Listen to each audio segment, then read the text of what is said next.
कर्ता यदि कोई है, भोक्ता यदि कोई है तो जीव स्वयं ही है।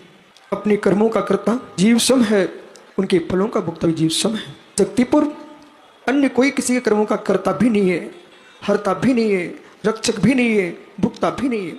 इसलिए ज्ञानियों, यह कभी विचार नहीं करना कि पिता धर्म करेगा तो मैं सुख पाऊंगा, माँ धर्म करेगी मैं सुख पाऊंगा, पति धर्म करेगा तो पत्नी सुख पाएगी, पत्नी धर्म करेगी तो मित्र पति सुख पाएगा।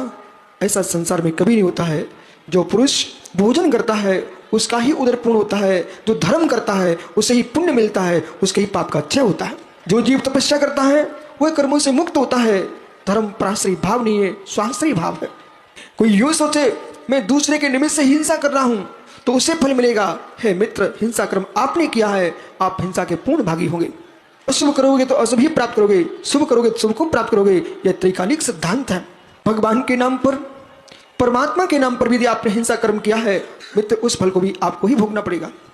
किसी पूज्य के निमित्त से किसी जीव का वध किया है उसका फल आपको ही मिलेगा, और किसी को बदनाम किया है उसका फल भी आपको ही मिलेगा। इसलिए इस लोक में न किसी का वध कीजिए न किसी को बदनाम कीजिए। बदनाम करने वाला संसार में भटकता है और वध करने वाला भी संसार में भटकता है। इस बात को समझना चाहिए।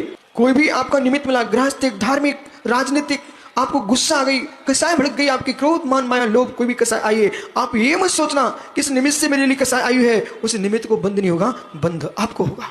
जिस क्षण में कसाय आए मित्र तुरंत समझ जाना चाहिए अड़ु अड़ु स्वाधीन है। किसी के पाप को दूसरा भोगने नहीं आएगा, किसी के पुण्य को दूसरा भोगने नहीं आएगा। एक को करेदी कम्मम, एक को हिले दी संसारे, एक को जायदी मर्दी, तस फलम भुंजते एक को। ए जीव अकेला ही कर्म करता है, अकेला ही फल भोगता है, अकेला ही संसार भ्रमण करता है। इसलिए आज से अपने आप को स्वाधीनता का बोध होना चाहिए है। यदि आत्मा का कल्याण चाहिए चक्रवर्ती भरत, तो आपको निर्णय करना पड़ेगा कि मेरे जीवन में रत्नात्र धर्म जब तक नहीं आएगा तब तक आत्मा कल्याण असंभव है। प्राणी मात्र के प्रति मैत्री भाव रखिए, दीनों के प्रति करुणा भाव रखिए, और गुड़ीजनों के प्रति बात्सल्य भाव रखिए, अवनियों के प्रति मध्यस्थ भाव रखिए। ऐसा भगवान सर्वज्ञ देव ने कहा है। किसी जीव से बैर बांध के नहीं चलना, बैर भला नहीं होता।